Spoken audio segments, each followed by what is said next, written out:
Yang tidak sesuai 197.000. 85% tidak sesuai. Kalau itu kita berlakukan, selesai Pak itu. Selesai, nggak ada konstruksi lagi, semua masuk penjara. Atau nggak ada kegiatan Pak, ditangkap semua ini orang. Nah, kita akan berlakukan secara bertahap. Alhamdulillah waktu kita mau lakukan itu, kita kena PDNS. Patut dapat diduga bahwa ini doanya orang yang mau kena sanksi. Ya. Jadi kita akan tetap kami berlakukan. Tapi tentunya kita harus lihat kembali ya setelah tadi urusan ini urusan sistem, urusan IT selesai. Tapi ini fakta Pak, 85% ini kita buka saja datanya adalah badan usaha yang sebenarnya sudah tidak memenuhi lagi. Ya, antara lain, tadi PJT-nya kosong, nggak ada orangnya atau sudah mati intinya ya sertifikatnya. Tidak memiliki penanggung jawab badan usaha. Orangnya mungkin mana nggak jelas. Dan yang terbanyak masa berlaku dari SKA habis. 85%. Nah, ini kebijakan. Apa kita berlakukan atau mau kita berlakukan bertahap? Saya memilih bertahap lah. Itu yang akan saya lakukan. Tentunya kalau yang kecil sudahlah, jangan dulu lah. Cari makan aja susah gitu. Masa mau dihukum gitu ya. Tapi kalau yang besar tidak melakukan kewajibannya, itu yang tentunya tidak wajar. Iya, lanjut. Nah, apa yang bisa dilakukan ke depan? Lanjut. LPJK tentu harus menganalisa data real yang ada. Ya, bagaimana kita mengintegrasikan data. Catatan temuan kemarin itu agak mengejutkan juga. Bahwa jumlah tenaga konstruksi kita sangat minim, Pak. Sangat minim. Jadi dan tentunya kita akan fokus nanti tentunya yang banyak itu malah SMA ke bawah, Pak. Kemudian yang kedua, ya kita akan mengolah data lebih baik lagi, kita akan lihat dan nanti kita akan serahkan kepada pengurus baru, semaksimal kita akan selesaikan untuk pengurus baru nanti itu bisa menjadi dasar kebijakan kita. Dan yang ketiga adalah tugas pencatatan akan kita perkuat. Ya tentunya ini semua bagian dari proses pengawasan. Lanjut. Nah ini Ibu Bapak sekalian, saya kira ini juga usulan karena kami bukan regulator, kecuali nanti kita diberi mandat regulator ya Bapak. Tapi setidaknya kita mengusulkan, ini hal-hal yang mungkin kita perlu perbaiki terkait dengan proses tender dan atau regulasi yang mungkin perlu perbaikan. Oke, ini umumnya berkaitan dengan masalah tender. Lanjut. Baik, itulah Ibu Bapak sekalian, kesimpulannya. Kami bekerja 4 tahun, 2 tahun pertama adalah memindahkan tadi, yang bagian cuci piring 2 tahun. 2 tahun berikutnya kita baru melakukan upaya perbaikan dan tentunya harapan kami di pengurus berikutnya harusnya sudah lebih cepat. Itu tentunya tidak lepas dari dukungan Ibu Bapak sekalian. Terima kasih. Assalamualaikum warahmatullahi wabarakatuh. Waalaikumsalam warahmatullahi wabarakatuh. Terima kasih Bapak Ketua LPJK. Jadi tadi Bapak Ketua LPJK, Pak Taufik sudah menjelaskan isi perutnya Pak ya. Isi perut daripada LPJK yang telah dilakukan sekarang ini. Jasa konstruksi secara menyeluruh terutama ininya. Yang khususnya pertama tadi saya catat LSP ya, SKK dan SBU itu masih berupa komoditas. Jadi merupakan tanggung jawabnya LSP dan LSBU ini. Bagaimana caranya supaya betul-betul SKK dan SBU-nya ini benar-benar tidak hanya sekedar mendapat, tapi harus bisa, ya tentu saja karena ini merupakan tugas Pak ya dari LSP, LSBU itu memelihara, mempunyai tugas memelihara, mempunyai kewajiban pemeliharaan terhadap SBU yang telah dikeluarkannya. Jadi harus melakukan surveillance, ya pokoknya ya harus selalu dijaga barangkali seperti itu sehingga nanti ini Pak Ketua LSBU, Pak Ketua LSI, Pak Fanani, nah Insya Allah lah Pak, kalau ya ini LSI baik Pak. Wah, terima kasih Pak Ketua LPJK. Jadi ini mungkin bisa menjadi contoh bagi yang lain barangkali. Dan ini juga ada Ketua Perkindo, ya. Nanti kita bisa bersama-sama dengan LSPU-nya Perkindo, mungkin nanti dengan Perkonindo juga demikian. Saya kira hal-hal seperti itu Pak nanti kita akan berusaha, dan terutama juga nanti tadi disampaikan itu ada pembinaan di PP 14, itu di pemerintah pusat, kemudian ada juga provinsi dan juga kabupaten kota. Nanti mungkin ini juga menjadi satu bagian penting antara teman-teman yang di asosiasi profesi yang di provinsi untuk bisa bersama-sama dengan provinsinya, artinya di dinas PU ya, Binkon di provinsi. Nah nanti kita perlu juga kepada LPJK tadi ada beberapa poin catatan, perbaharuan, mungkin pembaharuan di PP 1421 ini akan direvisi Pak ya. Ya mungkin tadi dengan di dalamnya juga ada kayaknya tadi persyaratan-persyaratan itu di PP lampiran PP 5 kalau tidak salah. Nah ini tentunya nanti masukan-masukan dari teman-teman sehingga PP 14 2021 tadi ya bisa lebih sesuai dengan keinginan teman-teman sekalian. Nah, dalam hal ini kita akan minta Pak Eri sebagai Ketua Umum Inkindo untuk bisa memberikan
Tapi Ya mungkin juga dengan timbulnya asosiasi baru, LSBU baru gitu kan.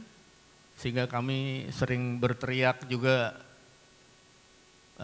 ke Pak Dirjen dan yang lain-lain, direktur, teman-teman direktur di Binkon, Pak LPJ, Ketua LPJK juga, bahwa ada ketidakadilan di sini. Kami yang tidak pandai berbisnis menjadi lebih sulit sekarang ini Pak. Asosiasi yang kami upayakan tata kelola yang baik, GCG-nya bagus gitu ya, pengembangan keanggotaan juga baik, perlindungan anggota juga baik, tapi kok lama-lama semakin ya sulit ya, kesulitan dari semua sisi. Sementara di negeri seberang sana katanya semakin berlimpah gitu Pak. Ini apa yang salah dengan semua ini Pak? Jadi itu kira-kira berangkat dari situ kami berupaya untuk mencoba mungkin LPJK sebagai satu-satunya harapan kami ke depan, sebuah lembaga yang harusnya mengatur semua masalah dunia konstruksi ini bisa menjembatani ini semua. Baik, jadi ini next, ini pendahuluan saja. Nah ini kira-kira kondisi saat ini Pak, izin kami sampaikan bahwa Permen PUPR nomor 9 tahun 2020 tentang pembentukan LPJK pasal 7, LPJK mempunyai tugas melaksanakan registrasi, akreditasi, penetapan penilai ahli, pembentukan LSP, pemberian lisensi, dan penyetaraan di bidang jasa konstruksi.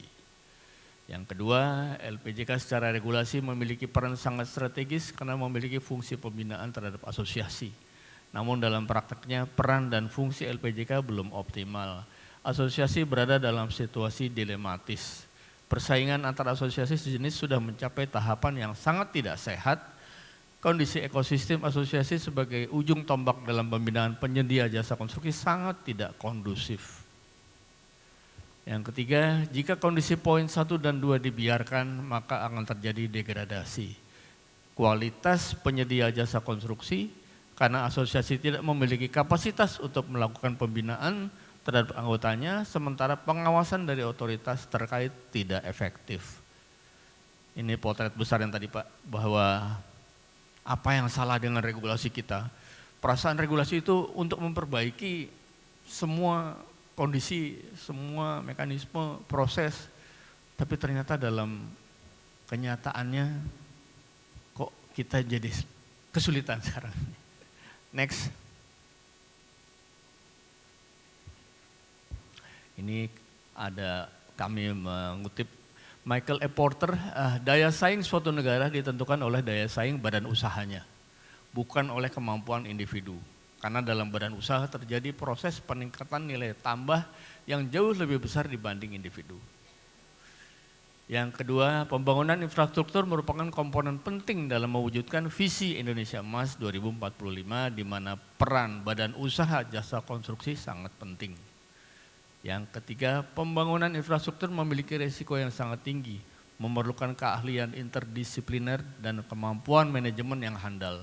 Di samping itu, menurut Undang-Undang Nomor 2 2017, penyedia jasa wajib bertanggung jawab atas kegagalan bangunan 10 tahun setelah bangunan selesai. Maka perlu profesionalisme bagi para pelakunya. Nggak main-main Pak, 10 tahun.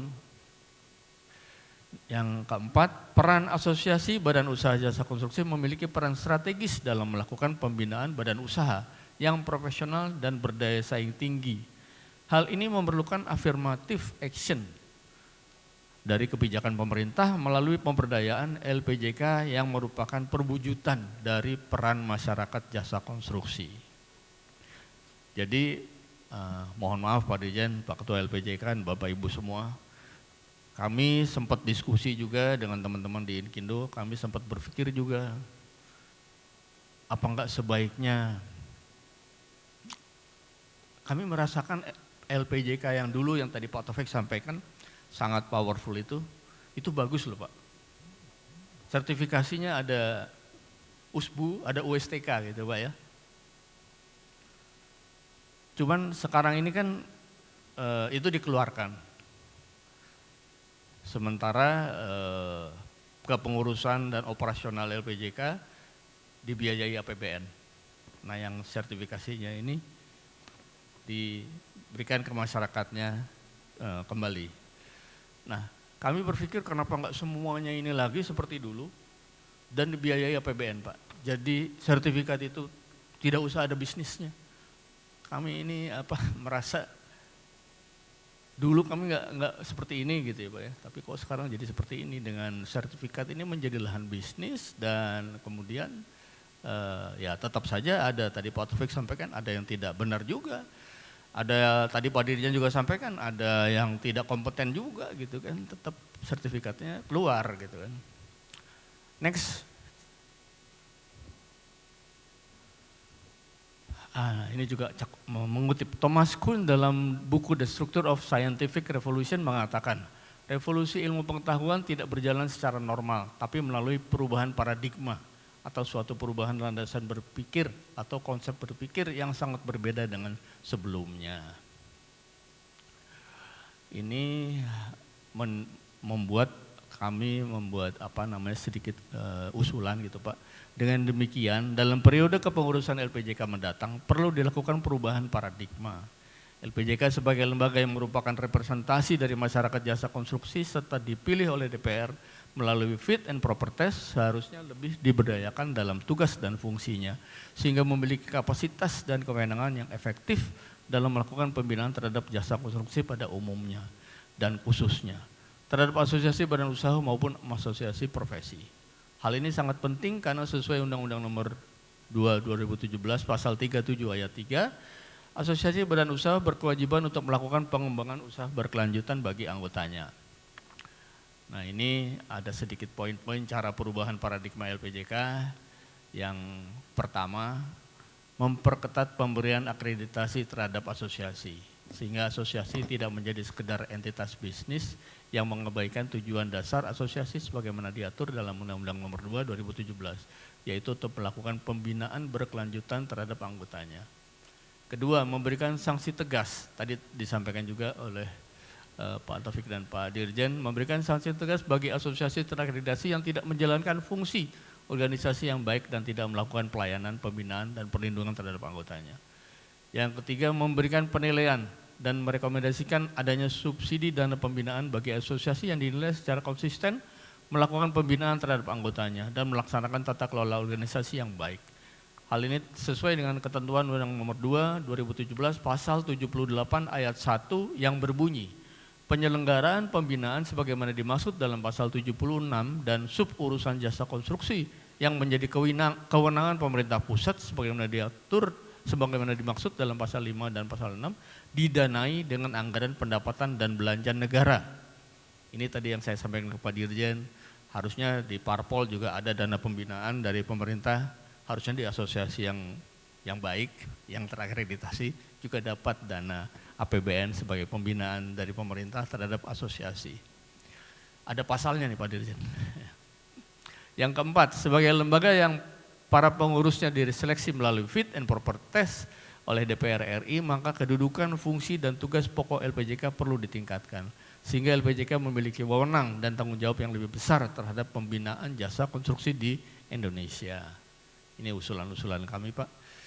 Next, kesimpulan. Ada 4 ini. Yang pertama, kolaborasi antar pemerintah dan asosiasi dalam mengkaji regulasi terkait jasa konsultansi konstruksi. Yang kedua, kolaborasi dengan perguruan tinggi dan untuk menciptakan suplai tenaga ahli yang kompeten di masing-masing bidang. Yang ketiga, penguatan research and development baik dari pemerintah, asosiasi dan perguruan tinggi. Yang keempat, memaksimalkan perkembangan teknologi dan sistem informasi. Kira-kira demikian dari kami Pak. Jadi mohon maaf Pak Dirjen, Pak Ketua LPJK dan Bapak Ibu semua kalau ada yang kurang berkenan. Namun ini curhat nih Pak, curahan isi hati bahwa kami TASI dan menurut kami sudah melaksanakan semua aturan-aturan yang ditetapkan, termasuk membentuk LSPU dan kami menjadi komisarisnya, tapi sampai saat ini belum bisa survive, Pak, atas regulasi yang kami ikuti itu. Apakah berarti regulasinya yang salah atau kami yang salah, terlalu mengikuti regulasi? Apakah regulasinya tidak perlu diikuti, Pak, supaya kami bisa survive? Mungkin ini kan tanda tanya besar, Pak. Apa yang salah ini semua? Demikian Bapak Ibu, terima kasih. Assalamualaikum warahmatullahi wabarakatuh. Terima kasih Pak Edi Riyadi. Ini perlu banyak dicatat Bapak. Paling utama ini dulu tidak seperti ini. Artinya kan bagaimana kita bisa kembali seperti dulu lagi dengan regulasi yang ada sekarang. Ini yang harus kita lakukan Bapak. Kemudian asosiasi menjadi berbisnis. Ini salah satu yang menjadi tekanan tadi. Dan tentu saja ada pasal yang dana bisa asosiasi mendapat dana dari pemerintah Pak ya, dana pembinaan atau apa itu tadi. Itu Pak. Dan terakhir tadi LPJK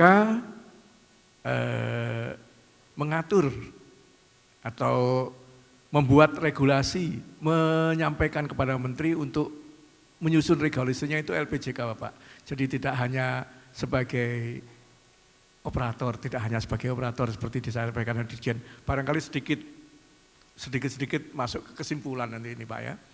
Nah, nanti tunggu dulu teman-teman ya yang di di Zoom, di online akan mendapat bonus nanti. Nomor 1 bertanya dulu Bapak. Nanti yang di sini tahan dulu Pak ya. Nanti yang di teman-teman yang di online.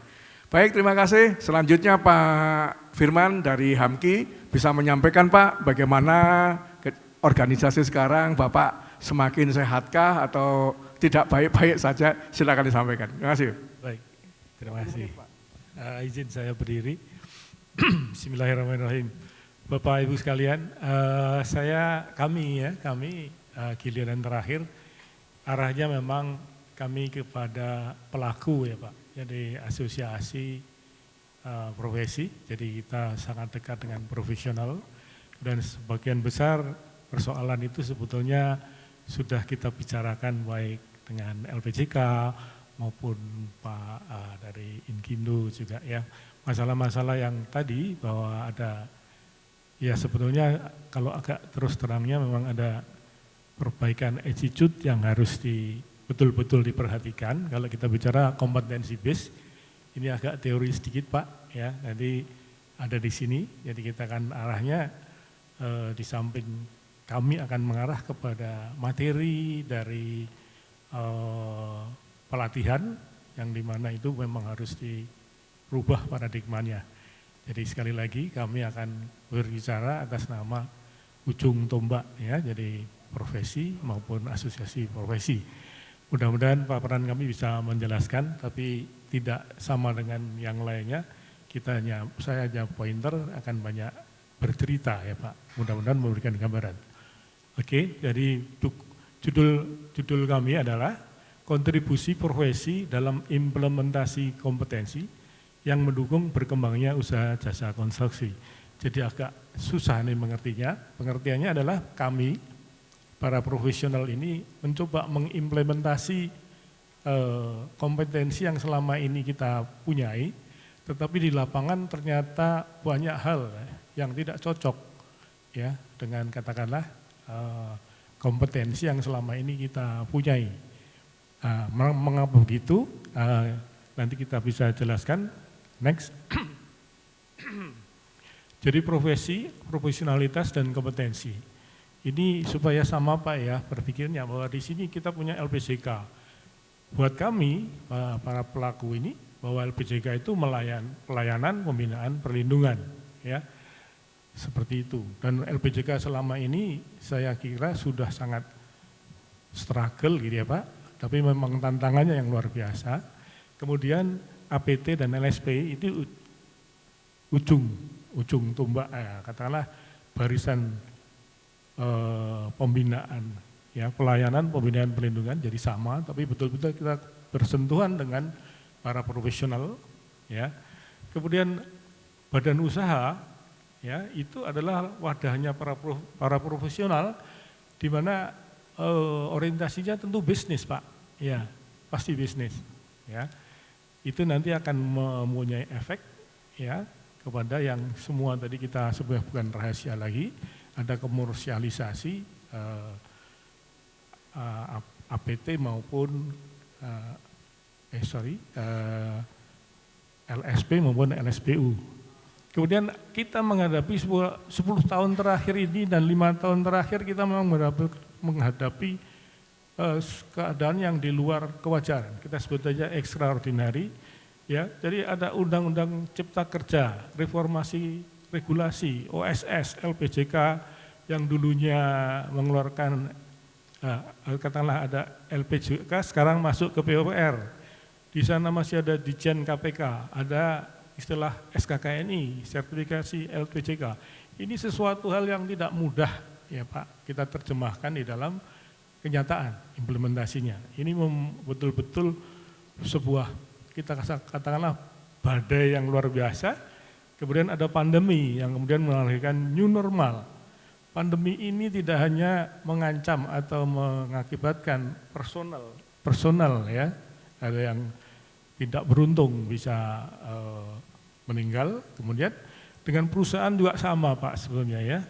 Jadi banyak perusahaan-perusahaan kita itu yang tewas pada saat itu, bisa dilihat di datanya di catatan resmi di katakanlah di Indo dan lain-lain, bagaimana perusahaan-perusahaan itu tewas, kemudian yang berselamat pun sekarang masih meninggalkan penyakit Pak.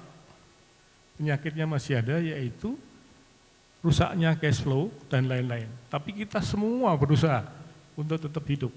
Ini keadaan yang luar biasa. Kenyataan-kenyataan yang kadang-kadang di tahap di atas ya, di pembuat regulasi dan lain-lain tidak merasakan itu, tapi kita merasakan sekali itu akibatnya, baik sebagai profesional perseorangan maupun perusahaan. Ya ini kenyataan Pak. Jadi kok tidak seperti yang dulu, ya pasti tidak. Ya. Kemudian krisis ekonomi dunia, ini persaingan global dulu digembar-gemborkan. Kenyataannya kami yang di lapangan ini ketemu pengusaha China dan lain-lain, mereka juga sama loh Pak. Ya. Jadi ketika mereka masuk ke sini adalah ada 100 perusahaan. Ini yang bertahan juga tinggal beberapa dan itu pun BUMN. Ya. Ada peta global yang sudah berubah sama sekali. Ini yang kadang-kadang saya lihat kok nggak terlalu diperhatikan. Kemudian kita juga masih menjelek-jelekan negeri sendiri seolah-olah Cina, USA. Padahal mereka juga terkena dampak yang luar biasa. Jadi peta ekonomi dunia persaingan juga sudah tidak sama. Ya Pak, jadi dari tahun 2017 bahkan ketika minyak jatuh itu, ekspat itu banyak yang keluar Pak. Jadi yang dikhawatirkan nanti akan datang mana? Enggak ada. Investasi mana? Ya, masih berupa berita-berita saja. Ya itu kenyataan. Kemudian revolusi teknologi ini yang betul-betul malah luar biasa. Ya. Jadi itulah yang sebenarnya badai yang luar biasa menghantam kita, yang mau tidak mau kita perlu sikap yang ya lebih realistik. Baik, next. Ya, jadi supaya landasan pemikiran kita sama ini, kontribusi yang kami sampaikan ini bahwa kompetensi, ya kita kembali lagi kompetensi base itu adalah kemampuan membereskan tugas. Ya, kita agak sedikit teoritis, tapi ini menurut saya sangat perlu kita bicarakan. Ya, jadi kalau kompetensi itu kemampuan membereskan tugas itu ada unsurnya knowledge, skill, dan attitude. Ya, dari tadi sebetulnya topik kita, ya bahwa persoalannya bukan LPJK yang luar biasa, regulasinya yang sudah begitu luar biasa dikejar supaya lebih simpel dan lain-lain. Tapi diimplementasinya Pak, karena attitude kita yang luar biasa harus ditangani. Nah, apakah ini akan nanti masuk SKK ini? Masuk. Ya, saya kira itu justru itulah masalah kita sekarang ini. Ya. Kemudian SKK. ya, sertifikat kompetensi kerja. Sekarang ini menurut kami ini keperluannya untuk tender, ya, untuk berpraktek di lapangan dan untuk SBU. Jadi kertas ini hanya untuk formal itu, belum menyentuh kepada kompetensi yang disebutkan ada para profesional ini betul-betul bisa membereskan tugas-tugasnya. Dan itu boleh juga kalau kita bicara kompetensi base bisa diarahkan kepada ASN, juga kepada LPJK. Pertanyaannya, apakah nanti pengurus LPJK juga harus dites pakai SKKNI? Fit and proper-nya apakah juga asesornya itu kompetensi base? Ya, jadi sampai ke sana pemikiran kami bahwa memang sebetulnya kompetensi base adalah sesuatu yang memang sudah menjadi keharusan pemikiran kita, karena pengalaman saya waktu masih aktif di perusahaan, di Amerika itu rekrutmen kompetensi base rekrutmen itu sudah berjalan di abad lalu, tahun 1990 sekian. Kita SKKNI itu baru tahun 2015 dan sekarang pun pengertian kompetensi masih belum sama, ya. Kemudian badan usaha, ya, kembali lagi bahwa mereka orientasinya memang bisnis, jadi bukan hanya katakanlah asosiasi, tidak hanya memperbaiki kualitas atau kompetensi personilnya, tapi kan harus memungkinkan si pengusaha itu juga survive, ya. Kemudian dengan badai yang kemarin itu membuat bisnis kita itu semuanya kacau. Jadi garis besar tadi bahwa kami membutuhkan bantuan finansial dari pemerintah sangat, Pak. Nggak bisa nggak, ya kira-kira gitu. Kemudian stakeholder kita, di sini ada pemberi tugas, kemudian ada pemberi jasa, kemudian ada end user. Ini arah kami adalah kepada SKKNI-nya. Banyak kita lakukan yang sekarang ini kami katakanlah ada di manajemen konstruksi, pemberi tugasnya pun nggak kompeten, Pak. Repot kita, ya. Konsultan desain, konsultan MK, kontraktor, pemasok, ya, itu juga nggak kompeten, gitu ya. Tadi sudah kita bicarakan apa sebabnya, tapi kembali lagi, badai tadi yang kami sebutkan tadi akan merubah kompetensi kita. Jadi memang dalam pembinaan itu kompetensinya sudah nggak kayak kemarin, ya. Kemudian ada end user, ya. Kemudian LPJK dan APT sama, kita melakukan pelayanan, pembinaan, perlindungan, tapi kita kurang tenaga dan juga tadi sudah ada kendala-kendala pelanggaran etika, karena attitude itu kita juga menjadi sangat repot, ya, sebagai asosiasi yang idealisme, ya, punya idealisme. Kemudian LSP melakukan assessment merujuk kepada SKKNI. SKKNI-nya ini sudah ketinggalan banget, ya, baik secara material maupun istilahnya di taksonominya, ya Pak, saya nggak tahu istilah yang tepat, masih belum bagus. Kenapa? Karena sejarahnya di tahun 2014, di akhir pemerintahan Pak SBY itu dibuatlah SKKNI ini, ya, waktu itu kerjasama dengan antara, karena saya termasuk salah satu narasumber dari Naker dan PUPR, tapi itu diproyekkan, Pak, sehingga kita kepepet waktunya, setoran aja, ya itulah SKKNI itu. Betul-betul. Nah, kenapa ini dibiarkan seolah dibiarkan? Tidak begitu. Dari LPJK kami tahu bahwa udahlah yang ada itu dulu deh. Karena banyak yang bersifat lebih prinsip, tadi Pak Taufik sudah sebutkan, yang harus dibereskan. Dan memang banyak yang sudah dibereskan. Baik, itu pola dasar pemikiran kami yang mudah-mudahan bisa memberikan kontribusi. Next. Inilah. Ini saya hanya menegaskan Pak 3 hal yang kita merasakan, bahwa ada hal yang membuat implementasi kompetensi yang lalu jadi tumpul ya, karena memang ada digitalisasi ini Pak. Positifnya banyak, negatifnya banyak. Kami ketinggalan banyak soal mengejar digitalisasi ini. Ya, kembali lagi kepada SKKNI tadi Pak. Kemudian globalisasi tadi saya sudah sebutkan, lupakan itu bahwa di dunia itu ada peta yang kayak dulu, nggak ada Pak. Ya, sudah berbeda sekali. Apalagi kalau kita bicara end user. Kami sendiri mengalami banyak mengawal proyek-proyek swasta. Jadi developer sekarang ini sudah setengah mati Pak, terutama mereka yang high-rise building. Baik itu office, residential maupun komersial. Nggak ada lagi yang baru pasti, karena yang lama pun sudah nggak laku. Kenapa? Digitalisasi. Pola hidup atau pola kerja sudah nggak sama dengan dulu. Ya, itulah sebabnya bahwa kami juga kehilangan market yang luar biasa. Kemudian yang ketiga, sustainability ini juga akan merubah pola pikir kita, pasti akan merubah SKKNI yang menjadi rujukan kompetensi itu. Next, saya sebutkan di SKKNI versus tuntutan kompetensi, ya.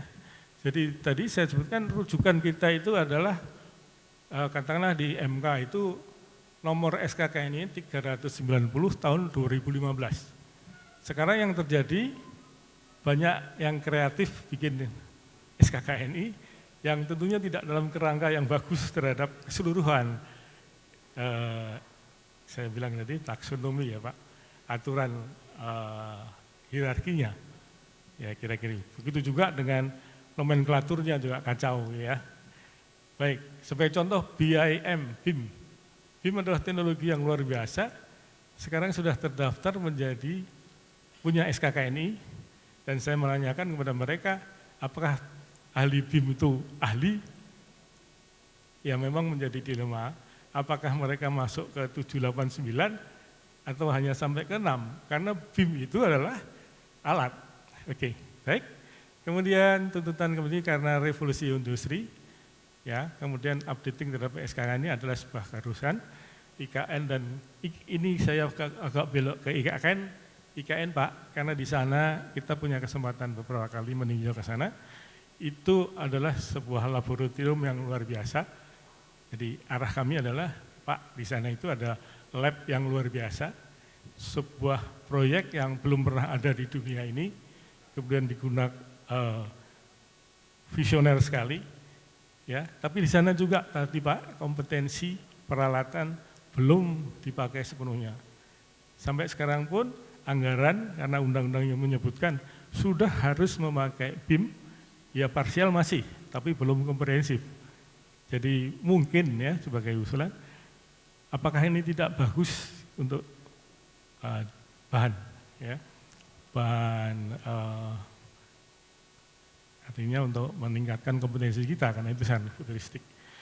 Baik, selanjutnya mungkin yang terakhir. Ya. Next.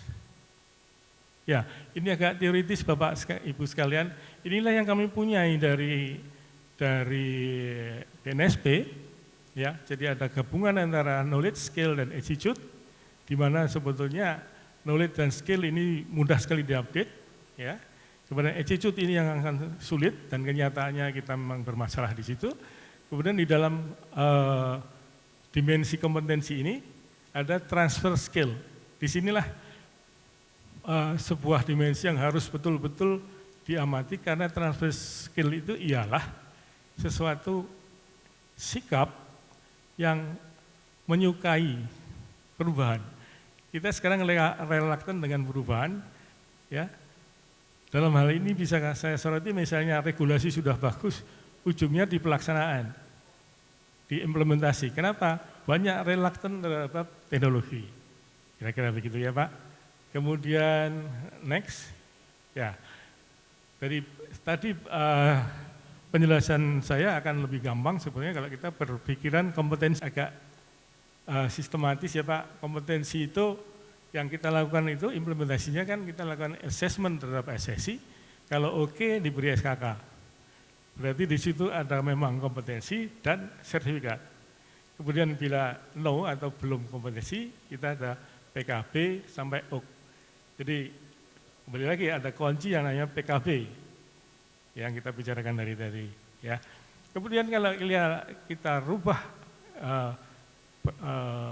model kompetensi seperti ini, bahwa sekarang ini yang namanya hard skill, ya keterampilan praktek dan belajar ini, walaupun ada perubahan yang luar biasa, itu sesuatu yang mudah sekali lebih mudah dirubah, asal attitude-nya ada atau soft skill-nya, yaitu kemauan. Kemudian tadi banyak hal yang terjadi itu memang kelemahan di kita ini adalah attitude, Pak. Ya. Jadi itu yang dari lapangan yang bisa kita sampaikan. Kemudian next, masih ada. Ya, ini hanya mengulang yang tadi, yang sudah disampaikan ke Bapak-Bapak. Ya, jadi kami hanya menekankan kepada nomor 3, kurangnya koordinasi antar stakeholder, LPJK, APT, LSP, mungkin PUPR, ya sehingga mungkin belum sempat ya, karena terlalu banyak masalah gitu, sehingga ekosistem dalam hal PKB ini belum terjadi. Demikian, next. Ya, ini rekomendasi dan solusi, ya rekomendasi ini kira-kira sama tadi ya, memperkuat independensi LPJK dari tekanan badan usaha atau bisnis. Kemudian juga meningkatkan kapasitas LPJK dalam pengawasan pembinaan APT, hanya mengulang dari yang sudah, yang nomor 3. Next. Memperkuat kolaborasi, ini Pak tekanan kami di situ, sehingga betul-betul ekosistem PKB ya, terutama yang kami tekankan itu terjadi. Kemudian revisi regulasi ini tadi sudah disampaikan oleh pembicara terdahulu. Next. Ya, terima kasih. Saya kira gitu Pak. Terima kasih. Baik, terima kasih. Aplaus untuk Pak Firman. Baik teman-teman, ini para narasumber ini waktunya tidak perlu moderator mengatur, tapi mereka semua sudah sangat tepat waktu. Sekarang 15.45 seperti yang kita janjikan tadi, 45 menit kita tanya jawab, mudah-mudahan 16.30 kita bisa selesai. Dan untuk pertama mohon bantuan dari Mbak Ani atau ini, yang dari Zoom barangkali ada pertanyaan? Bisa diminta bantuan teman-teman operator, apakah Zoom bisa ditampilkan? Yuk silakan dari teman-teman. Ini kesempatan pertama dari teman-teman yang online. Pak Ahmad Soeharto barangkali dari Papua.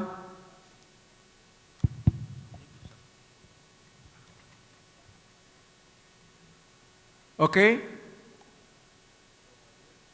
Belum ya, jadi ini tadi mungkin dari teman-teman yang di sini dulu ya. Ini tadi dari Pak Firman menyampaikan, Pak ini tidak hanya mati suri Pak, tapi tewas gitu Pak. Kondisinya teman-teman ini. Tetapi memang kondisi ini global Pak, tidak hanya Indonesia saja. Mungkin begitu ya Pak tadi. Betul itu kalau kita lihat juga GDP dari India itu naik Pak ke peringkat 3 sekarang ini ngejar, justru turun Jepang. Kalau Indonesia sih masih tetap 4 aja kalau tidak salah nomornya. Tapi tentu saja ini perlu menjadi perhatian kita bersama Pak.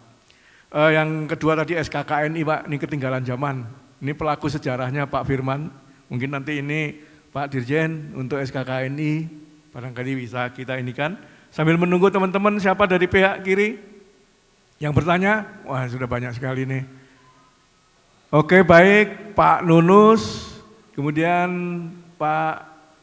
oke, minta tolong teman-teman dibantu untuk memberikan mic-nya. Pak Nunus dulu barangkali. Ya, kami persilakan Pak Nunus. Disampaikan juga dari mana serta ini dengan jelas disampaikan. Silakan Pak. Ya. Ditujukan kemana pertanyaannya? Silakan.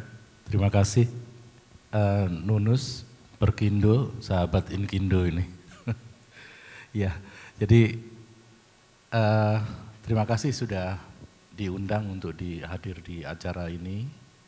Dan sebetulnya banyak sekali permasalahan-permasalahan jasa konstruksi yang bisa kita eksplor ya. Jadi yang pertama tadi komoditas ini sebetulnya kan sudah diketahui bersama. Namun tindakan dari pemerintah dan masyarakat jasa konstruksi untuk menghentikan komoditas terhadap sertifikasi jasa konstruksi ini lambat. Nah, fakta di lapangan itu terjadi perang tarif, diskon. Diskon itu sampai 20 sekian persen, 22%. KTA gratis. Kemudian pengurusan SPU 1 hari selesai. Tidak ada pembinaan yang berarti di daerah, di provinsi ataupun pengurus-pengurus di daerah. Ini sementara PUPR mengeluarkan Permen 7 PUB, di mana itu menjadi satu beban yang sangat berat bagi asosiasi untuk menyelenggarakannya. PUB ini akan memakan waktu dan biaya terus terang. Untuk menyelenggarakan musda saja, itu at least 100 juta Bapak, kita harus keluarkan di DPD itu. Kalau 34 provinsi itu berapa miliar, sedang pendapatan dari asosiasi itu tidak ada. Sama sekali tidak ada pendapatan asosiasi. Bahwa kita harus kreatif dengan menyelenggarakan satu kegiatan-kegiatan pelatihan, seminar, workshop, itu permintaan anggota gratis. Karena kita sudah memberlakukan KTA gitu loh. Sementara dulu kita mendapatkan bagian dari penerbitan SPU, sekarang terpisah sama sekali. Nah, tindakan cepat daripada pemerintah supaya tidak terjadi satu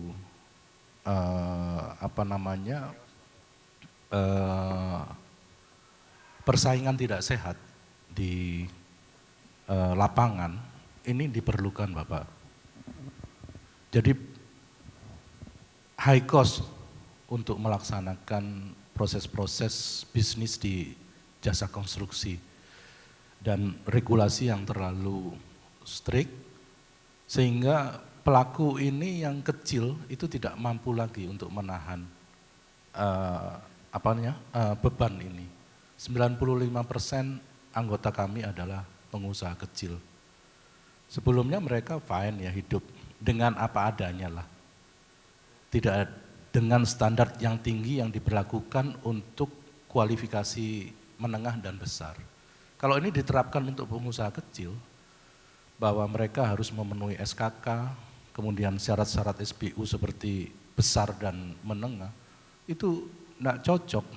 Hanya untuk mendesain septic tank, itu tidak perlu S1 di sana. Tapi persyaratannya kan harus ber-SKK. Nah, kemudian diatur pula SKK-nya, jadi mereka kualifikasinya ya 3 tahun atau 2 tahun. Tapi menmannya hanya 0,3 karena tidak mampu APBD itu untuk membayar itu gitu ya, untuk menjadi tim leader. Itu satu. Kemudian yang kedua, roadmap jasa konstruksi, grand design daripada sektor jasa konstruksi menuju Indonesia Emas 2045 itu apa yang diinginkan? Ketika kita ingin mencapai pendapatan 6-7% per tahun, maka sektor jasa konstruksi itu apa yang harus dilakukan? Jadi menyediakan infrastruktur sekian persen atau sekian triliun supaya bisa meningkatkan pertumbuhan 6-7%. Kemudian memperbanyak jumlah pelaku jasa konstruksi yang ber-SKK sekian sampai 2045. Kemudian